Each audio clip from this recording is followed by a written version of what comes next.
오늘 말씀은 사도행전 21장 8절에서 14절까지입니다.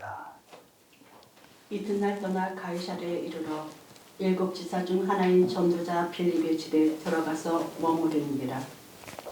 그에게 딸 넷이 있으니 처녀로 예언하는 자라. 여러 날 머물러 있더니 아가보라 하는 한 선지자가 유대로부터 내려와 우리에게 와서 바울의 띠를 가져다가 자기 수족을 잡아매고 말하기를, 성령이 말씀하시되 예루살렘에서 유대인들이 이같이 이 띠 임자를 결박하여 이방인의 손에 넘겨주리라 하고는 우리가 그 말을 듣고 그곳 사람들과 더불어 바울에게 예루살렘으로 올라가지 말라 권하니, 바울이 대답하되 여러분이 어찌하여 울어 내 마음을 상하게 하느냐. 나는 주 예수의 이름을 위하여 결박당할 뿐 아니라 예루살렘에서 죽을 것도 각오하였노라 하니, 그가 고난을 받지 아니하므로 우리가 주의 뜻대로 이루어지이다 하고 그쳤노라.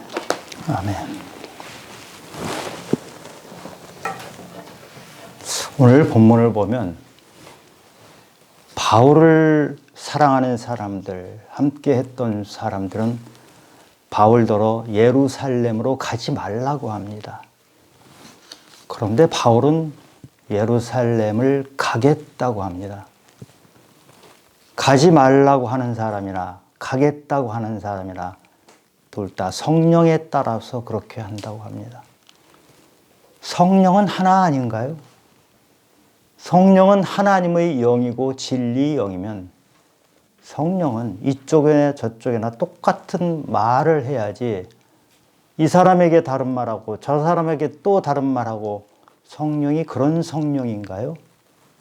그렇다면 이 성령은 굉장히 헷갈리는 성령인데 도대체 어떻게 된 것이죠? 사도 바울은 3차에 걸친 전도 여행을 마치고 지중해를 건너서 예루살렘으로 가기 위해 가이사랴라는 곳에 들렀습니다. 가이사랴는 로마 총독이 있는 곳인데 이곳에 빌립 집사가 살고 있었어요. 이 빌립 집사는 7 집사 중에 한 사람이죠. 사마리아 전도를 했고 이디오피아 네시에게 전했던 바로 그 빌립 집사가 있는데, 그 빌립 집사는 딸이 넷인데 다 예언을 했다 하는 것을 보면 믿음이 굉장히 좋은 집안으로 했던 것 같아요. 그때 아가보라 하는 예언자가 나타나서 말을 합니다. 어떻게 예언을 하는가 보니까 11절에 우리에게 와서 바울의 띠를 가져다가 자기 수족을 잡아매고 말하기를, 성령이 말씀하시되 예루살렘에서 유대인들이 이같이 이 띠 임자를 결박하여 이방인의 손에 넘겨주리라, 이렇게 예언을 한 것이에요. 이 아가보라 하는 예언자는 11장에도 나오는데 전국에, 세계 전체에 큰 흉년이 들 것이다 하고 예언을 했는데 그대로 이루어졌어요. 그 당시에 이 아가보라 하는 예언자는 굉장한 능력이 있던 사람이고 굉장히 유명했던 사람인 것 같아요. 이 아가보라 하는 예언자가 띠 임자인 이 바울이 예루살렘에 가면 결박되고 환난을 받을 것이다, 그 얘기를 듣고 그 자리에 함께 있던 사람들, 바울과 함께 했던 사람들은 바울더러 가지 말라고 합니다. 사실 사람들이 바울에게 예루살렘에게 가지 말라고 하는 것은 이때만이 아니에요. 이 가이사랴에 도착하기 전에 두로라는 곳에 도착을 했는데, 두로는 가이사랴에서 한 100km 정도 위에 있는 도시죠. 이 두로에도 사도 바울의 제자들이 살고 있었어요. 그래서 사도 바울이 이 제자들과 한 일주일 정도를 머물렀는데 그 제자들도 말합니다. 21장 4절에 보니까 오늘 본문보다 약간 앞으로 가보면 제자들을 찾아 거기서 이래를 머물더니 그 제자들이 성령의 감동을 받아서 바울더러 예루살렘으로 들어가지 말라 하더라. 아까 아가보는 결박을 당할 거다 이렇게 얘기했는데 지금 두로의 이 제자들은 성령의 감동을 받아서 바울에게 예루살렘으로 들어가지 말라고 했어요. 성령의 감동을 받았어요.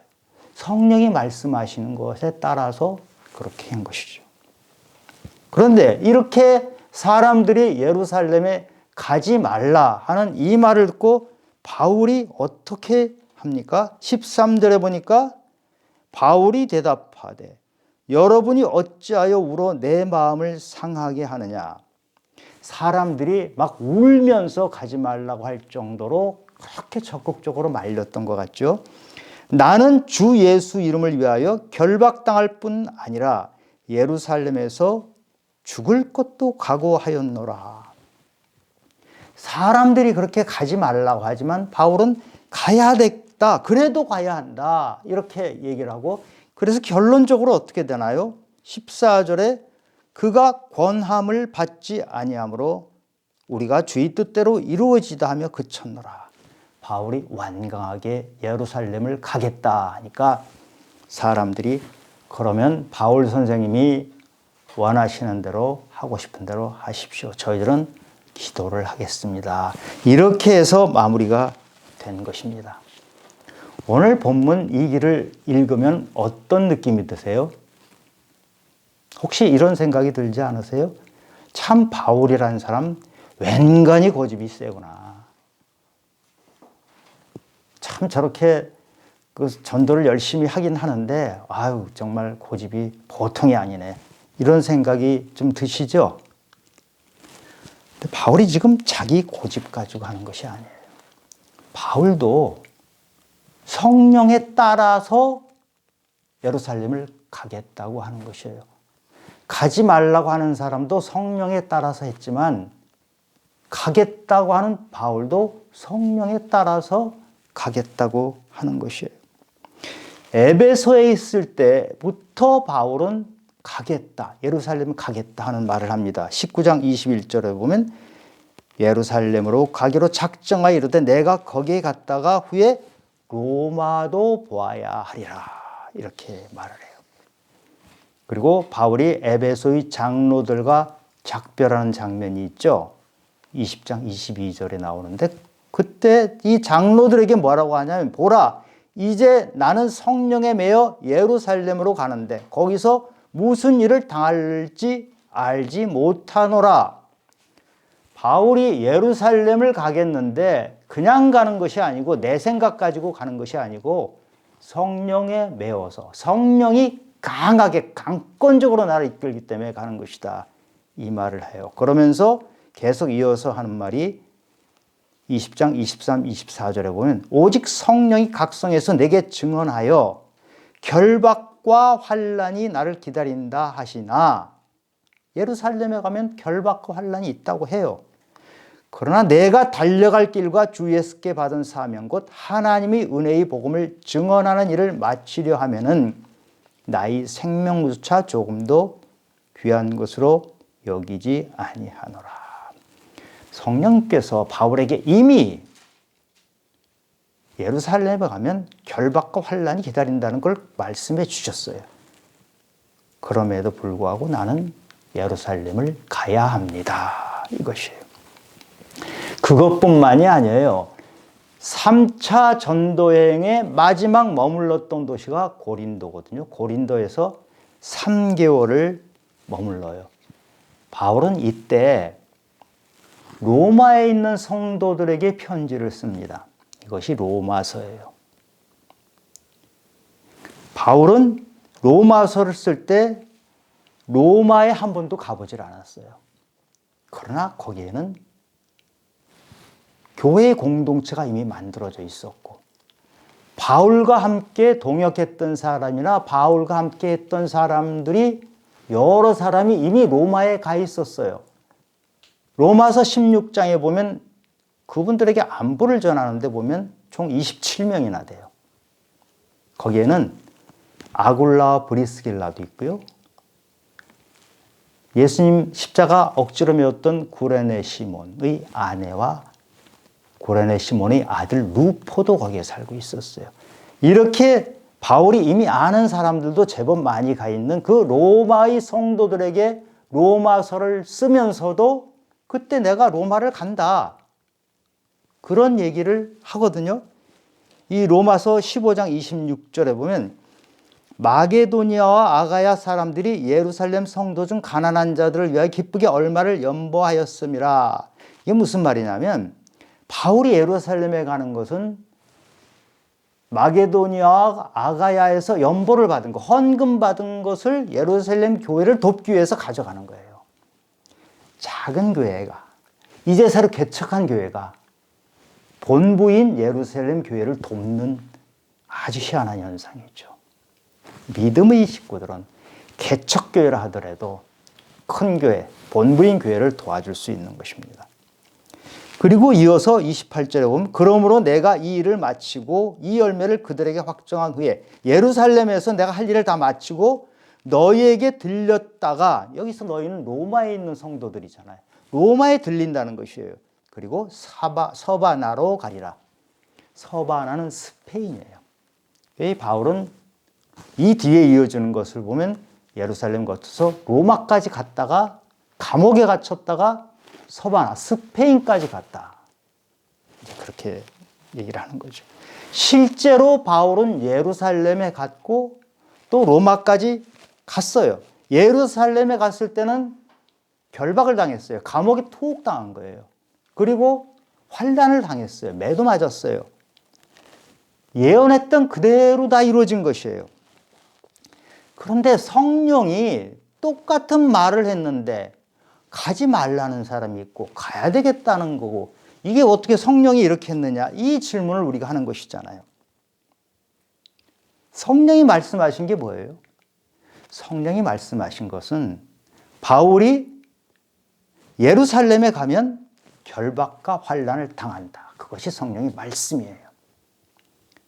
그 다음 것은 들은 사람이 해석한 것이에요. 바울을 사랑하는 사람들은 바울이 결박당하고 환난 당한다는 그 사실을 가지고 바울더러 가지 말라고 하는 것이에요. 왜 그렇게 했을까요? 바울더러 가지 말라고 했던 사람들은 바울의 소명은 3차 전도 여행까지라고 생각한 것이죠. 바울이 얼마나 고생했습니까? 10년이 넘게 그 어려운 곳을 다니면서 매 맞고 빠지고 감옥에 갇히고 이러면서 10년이 넘게 했으면서 해서 3차 전도여행까지 끝났으면 이제는 바울이 할 만큼 충분히 했다. 그러니 이제 그만해도 된다. 예루살렘에 가면 결박과 환난이 기다리는데 뭐 환영하는 것도 아니라면 거기를 뭐하러 가겠느냐, 갈 필요 없다. 이렇게 생각한 것이에요. 바울의 소명을 3차 전도 여행까지로 봤기 때문에 그런 거예요. 그러나 바울의 생각은 달랐어요. 바울은 3차 전도 여행까지 했던 것이 끝이 아니라고 생각했어요. 바울은 자신의 소명이 로마까지 가는 것이라고 생각을 한 것이에요. 그렇기 때문에 로마까지 가는 것이 자신의 소명이기 때문에 예루살렘을 거쳐서 로마까지 간다고 하면 예루살렘은 본인이 기꺼이 당해야 되는 것이다. 비록 그곳에 가서 고난이 있다 하더라도 내가 받은 소명을 이루기 위해서는 그것을 능히 감당할 수 있다. 이렇게 생각하는 것이에요. 바울은 소명의 사람이에요. 소명을 향해서 달려갔던 사람이에요. 자신의 생각이 아니에요. 주님이 어떻게 하시냐, 주님이 나에게 주시는 소명이 뭐냐에 따라서 바울은 회심한 다음부터 처음부터 끝까지 항상 소명 가운데 모든 것을 이루었고 소명 가운데 한 발짝 한 발짝 움직였던 사람인 것이죠. 여러분, 설악산에 가면 가장 높은 봉우리는 대청봉입니다. 사람들이 설악산을 갔다고 하지만 대청봉까지 가는 사람은 사실 그렇게 많지 않아요. 많은 사람은 그 밑에서 있다가 단풍 보고 그냥 내려와요.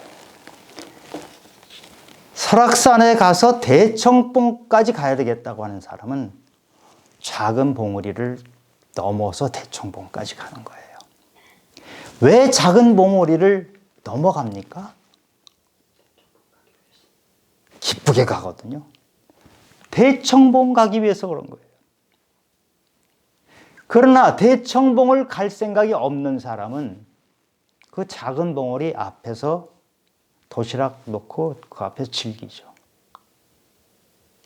어디까지 갈 것이냐? 나의 소명이 로마까지냐?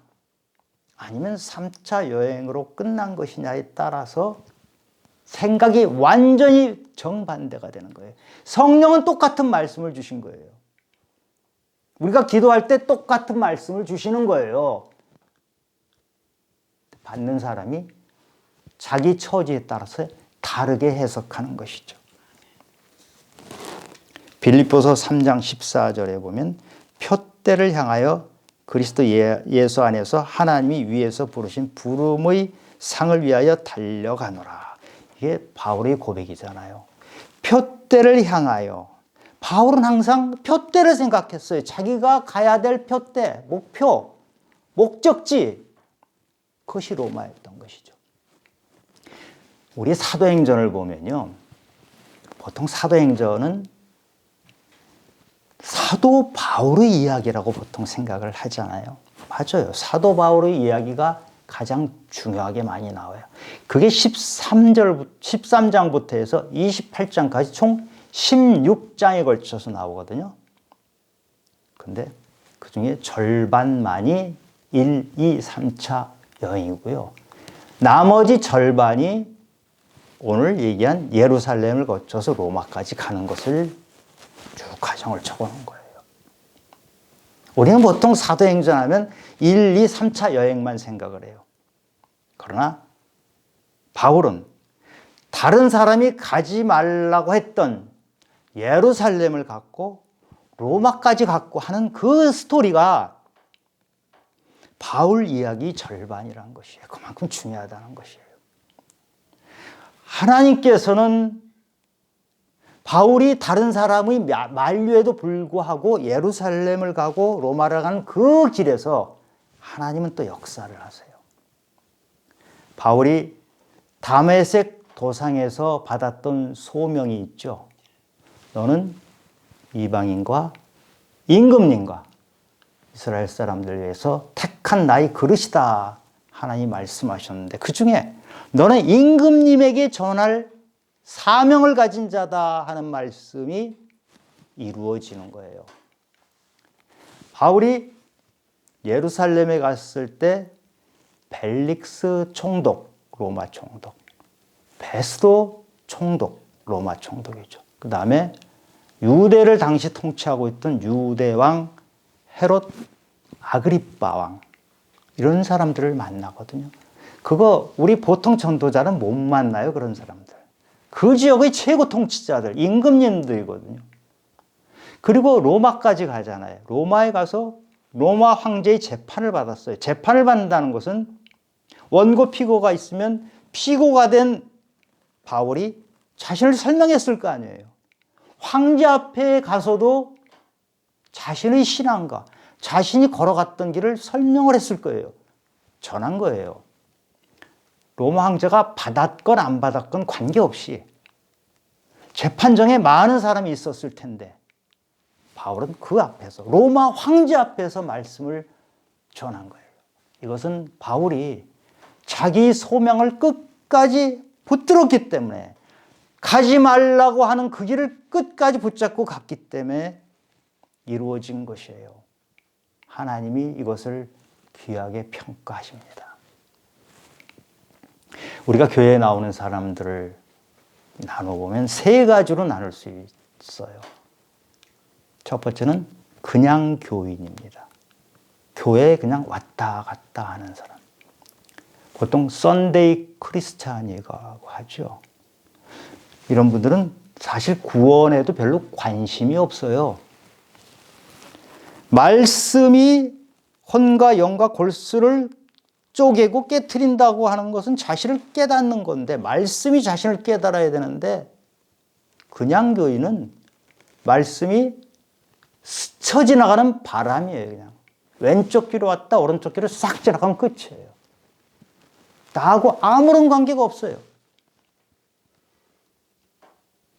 천국과 전혀 관계없이 교회를 그냥 다니는 불쌍한 사람이에요, 사실은. 두 번째는 방주신앙을 가진 성도예요. 그냥 교인 단계는 벗어났어요. 믿음 생활을 열심히 해요. 그런데 그 믿음 생활은 자기 자신의 구원에만 국한이 돼 있어요. 내가 천국 가고 내가 복 받고 하는 그 신앙에 머물러 있어요. 갈릴리 바다는 물이 흘러 들어왔다가 다시 나가는 바다라서 살아있는 바다라고 하지만 사해 바다는 물이 들어와서 고이기 때문에 죽은 바다입니다. 방주신앙은 이런 죽은 신앙이 되기가 굉장히 쉬워요. 값싼 은혜, 값싼 구원을 구하기 위해서 교회를 나옵니다. 이것이 심해지면요, 순종도 필요 없어요. 하나님이 전적으로 다 해주시고 나는 할 일이 없어요. 순종도 안 하고요. 회개도 할 필요가 없고 한번 구원받았다고 생각하니 그걸로 끝이에요. 삶은 전혀 바뀌지 않습니다. 예수 믿지만 옛사람 그대로예요. 방주라는 안전지대에 내가 쏙 들어가 있어서 그 안전지대 속에서 살아요. 바깥에 비바람이 불고 풍파가 해서 사람들이 쓸려나가도 나하고는 전혀 관계가 없는 그런 신앙. 우리 믿음은 언제든지 그런 신앙을 갖고 싶은 욕망에 사로잡힐 수가 있어요. 목사인 저도 어떨 때는 방주 속에 쏙 들어가고 싶은 생각이 들 때가 있어요. 그냥 나 혼자 믿고 조용히 있으면 좋겠다. 바깥으로 나가지 않고 비바람 맞지 않고 문총 받지 않고 괜히 조롱받지 않고 편하게 내 은혜, 내 구원 받으면 끝나는 거 아니냐. 이런 생각이 문득 드는 것이 바로 우리 모두의 믿음인지도 몰라요. 사도 바울 같은 사람은 어찌 보면 독특한 사람이에요. 세 번째 신앙은 구조선 신앙입니다. 하나님이 일을 하다가 내가 고난을 받는 것을 기꺼이 기쁨으로 받아요. 비바람이 칠 때 웅크리고 나의 안전지대에 쏙 들어가 있는 것이 아니고 구조선을 몰고 폭풍을 뚫고 혹시라도 빠진 사람이 없는지 건지러 나가요. 내 형제, 친구, 이웃이 예수를 모르고 지옥에 간다고 생각하면 밤잠을 자지 못하고 불쌍해서 눈물 짓고 기도하며 그들을 향해서 복음 들고 나아갑니다. 바울은 로마서 1장 14절에서 헬라인이나 야만인이나 지혜 있는 자나 어리석은 자에게 내가 빚진 자라. 빚진 자라. 그러므로 나는 할 수 있는 대로 로마에 있는 너희에게도 복음 전하기를 원하노라. 이거 굉장히 이상한 말 아니에요? 바울이 로마에 가지도 않았는데 야만인과 어리석은 자에까지 바울이 왜 빚을 졌어요? 바울은 그 사람들 만난지도 않았고요. 돈을 꾼 적이 없는데 왜 빚 졌어요? 그런데 하나님은 바울에게 네가 빚진 자다. 무슨 빚을 졌어요, 바울이? 우리는 무슨 빚을 졌어요? 내가 죄인이란 걸 인정하시잖아요. 내가 죄인이었어요. 근데 예수님은 내가 매달려야 할 그 십자가에 내 대신 매달리신 거예요. 우리는 예수님에게 용서의 빚을 졌어요. 사랑의 빚을 졌어요. 생명의 빚을 졌어요. 그런데 예수님은 너 나한테 가져간 거 나한테 내놔 이렇게 하지 않으시고 너 나한테 받은 거 감사하면 그것을 사람들에게 갚아라. 그래서 빚진 자라고 한 것이에요. 바울이 무슨 야만인 어리석은 사람들에게 더군다나 무슨 빚을 져요? 예수님의 빚을 그 사람들에게 갚기 때문에 빚진 자라고 하는 것이에요. 구조선 신앙을 가진 사람은 자기가 빚진 자라는 생각을 항상 가슴에 품고 있는 것이에요.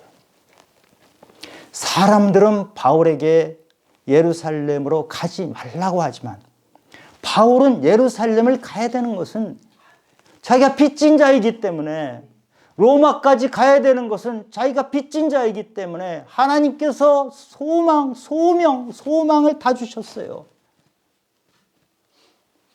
로마서 5장 3절 유명한 말씀이 있잖아요.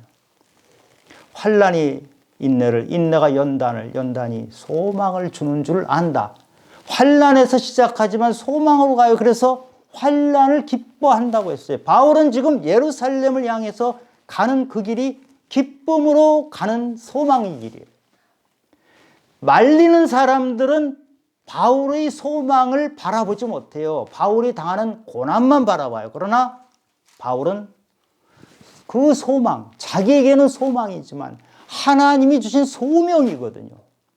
그것을 향해서 가기 때문에 바로 앞에 있는 환난, 바로 앞에 있는 작은 봉우리들을 넘는 것이 힘은 들지만 대청봉을 향해서 가면은 기쁘게 간다는 것이에요.